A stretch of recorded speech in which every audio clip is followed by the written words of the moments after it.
Good early afternoon. It is Monday though. Trying to get back on track. Uh, yeah, had a good weekend, uneventful. So I guess that means it's good. Uh, Actually, yeah. Um, Already been working on getting print started. I've got major project. I had my one of my A1 bamboos decided, yeah, to I guess the z-axis didn't go up and it kept printing, so it encased my nozzle. Luckily, talked to Bamboo about a week ago. Back and forth, sent some pictures, and I've got replacement parts. So again, I'm going to work on replacing. I guess really it's not that bad. It looks like, yeah, this is the hot end assembly. So take a little. I've got it all taken apart. So a few more screws. It looks like a pretty simple project, but uh, I never have a simple project. Anyway, just got that. That's when I kind of got delayed making a video when the getting the printers up and running with new prints and looking at that. Terrible Dork is coming today. Uh, I've got their kind of their basic set. I think it's 16 paints, but excited about that. We'll get that in the system. Some post about that. Pretty cool paint. If you've not seen it, log on, search Turbo Dork. I'll have a link.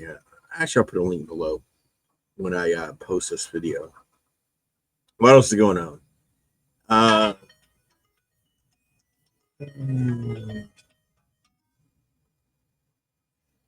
Spam call. Sorry. What else is going on? Recovered from ReaperCon. Got my list of projects to do, and of course, I actually looking at the list, a couple of them. Big thing I've got to do some reorders.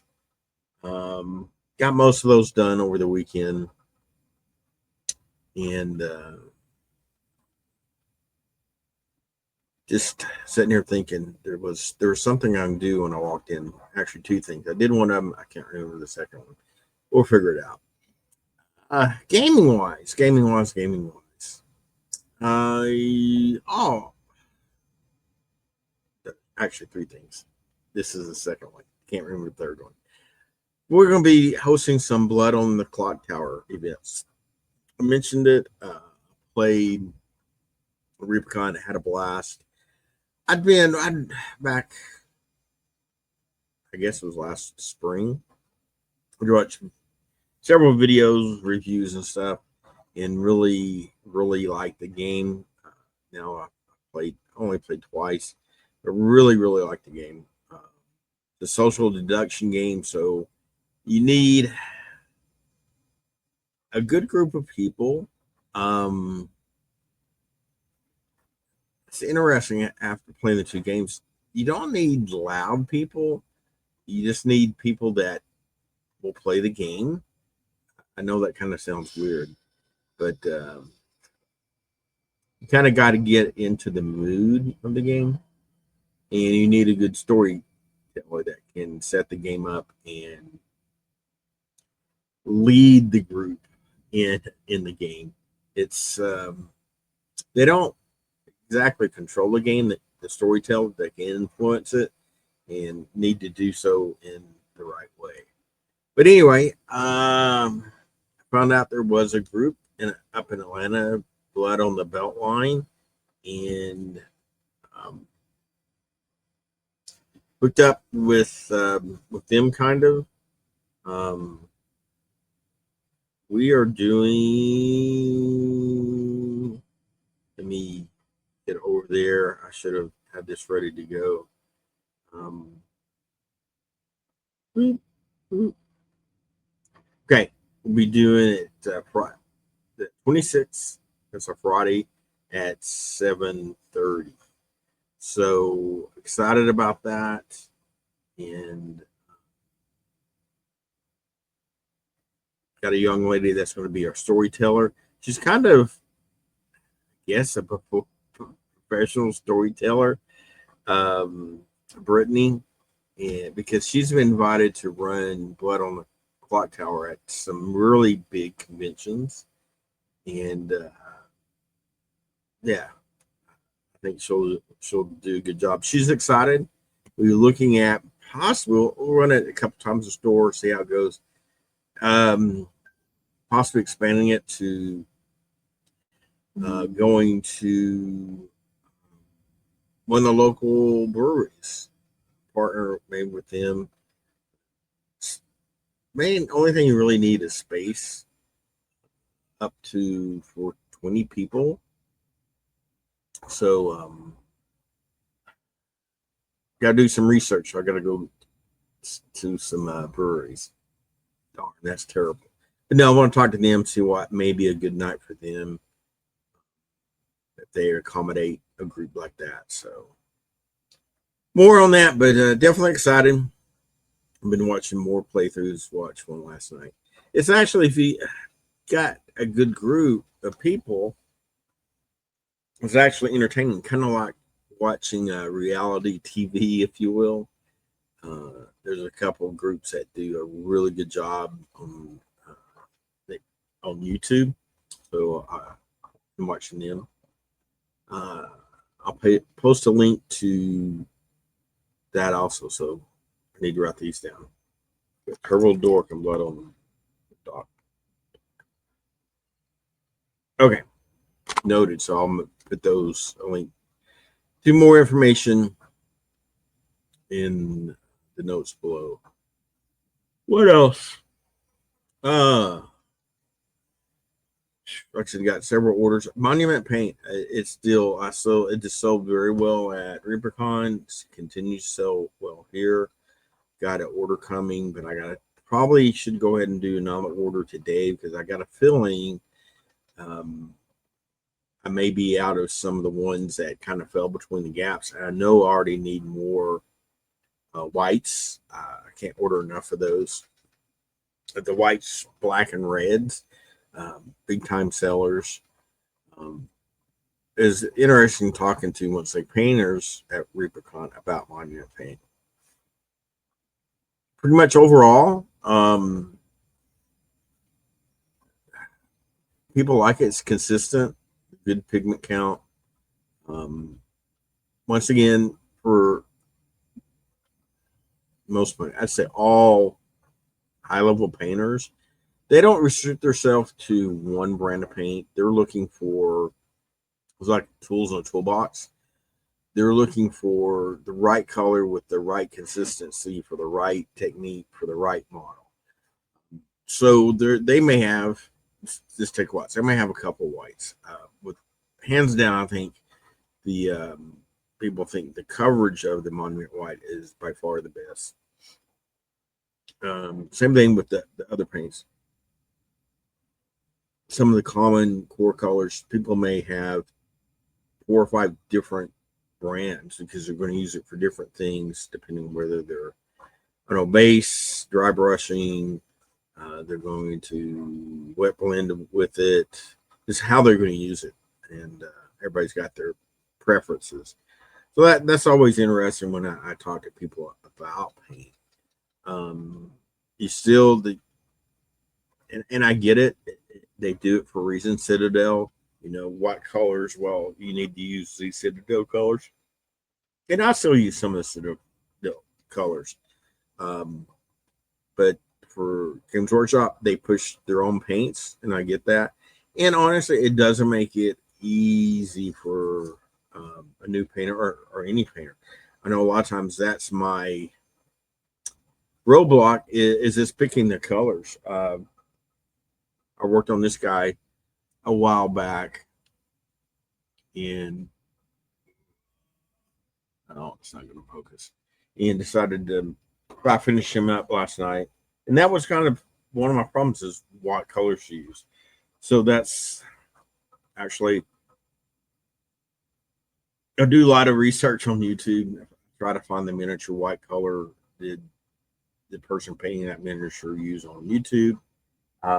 it keeps me focused, gets me going. I'm gonna finish him up today, and I work on his skin stuff for everybody. Um, and then I've got to work on his hood. I like it. It's just kind of plain, so I need to do something with that. So we are going to do some painting today. Um, what else? I got to build a bunch of models. I've been printing Marcher stuff. Be gone, the dude. He's got a big gun and a tank gun. That's Russians. Russian Zapper unit. Once again, it's kind of crazy with the Marcher stuff. There are so many files. What body, what head, what weapon. Mix of that. For their tanks. Tanks actually are not too bad. Different weapons. Printed the little Japanese tank, but yet pretty simple. But they have a trailer for it, so I'm probably going to end up printing the trailer maybe today or tomorrow. I'm printing actually right now their half track, Japanese half track. All the half tracks I think are really cool, but I'm printing the Japanese half track, pretty darn good size. All their vehicles are not small.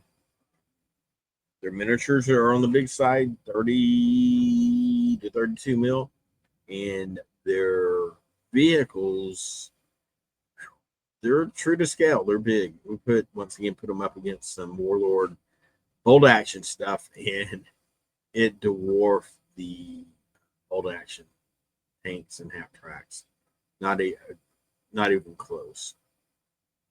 So, but that's good. They look cool. So I got to print out some more of those. I'm probably will be trying to get, I don't say everything in their line printed, trying to get samples of their main stuff.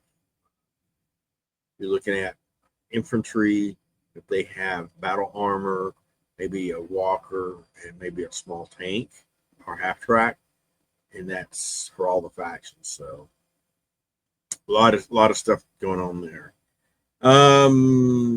What else? I mentioned Moonstone. I definitely want to get campaign. I was reading through the campaign again this weekend, and I want to get 6 people to try to run the campaign. Not probably maybe no more than 6 games. May look at only doing 4 to start with. So I have to think more about that. But run a short Moonstone campaign.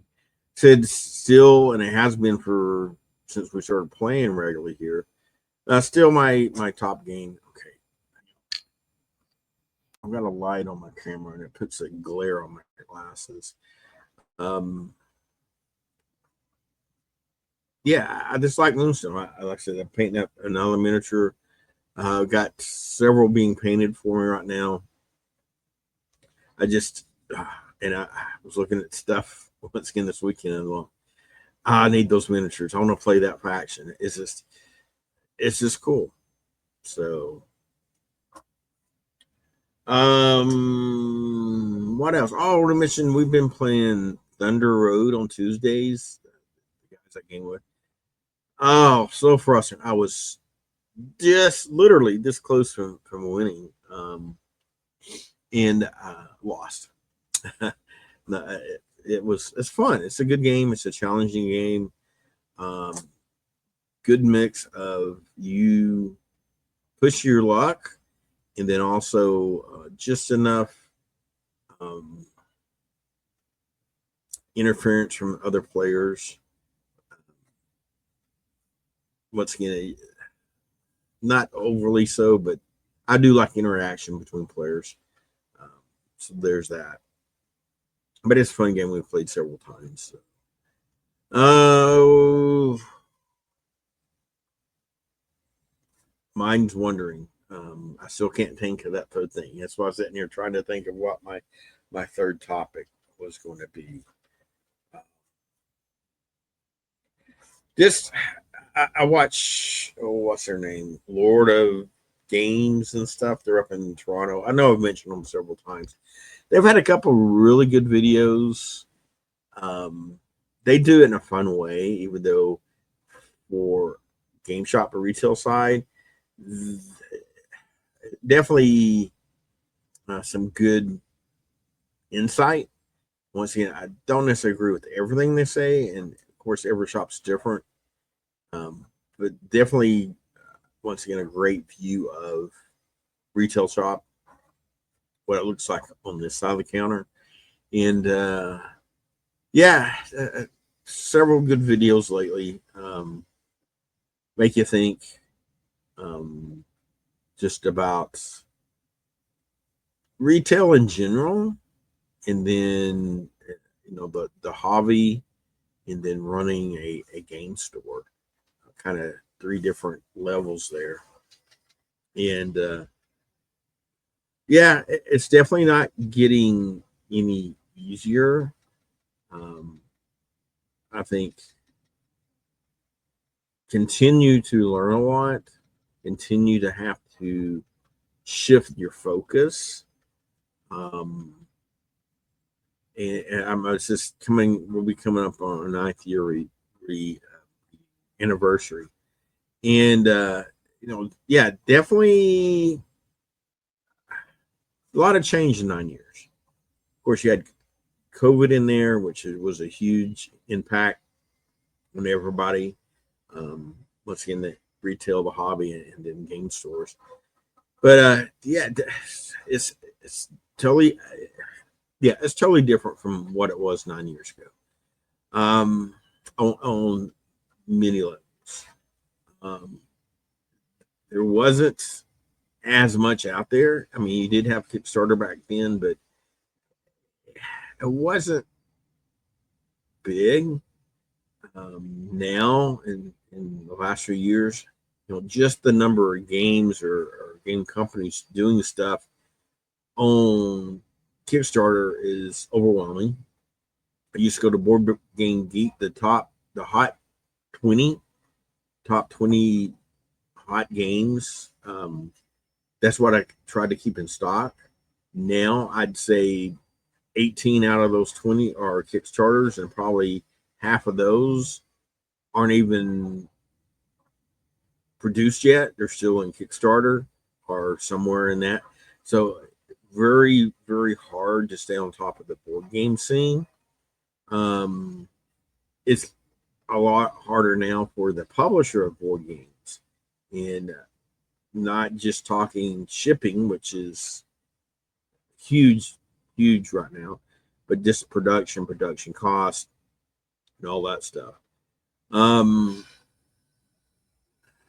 it just used to be simpler. I mean, generally speaking, I know I've talked about Games Workshop and their shipping a lot, but just in general, I'd do my look at orders on Sunday, Mondays, and I'd order Monday, Tuesday, and I'd get the stuff in on Fridays.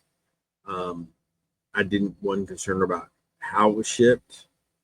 Um, Now, honestly, the only reliable here for me shipper is UPS. They tend to get it right. Hadn't had any issues in a good while with UPS. Knock on wood.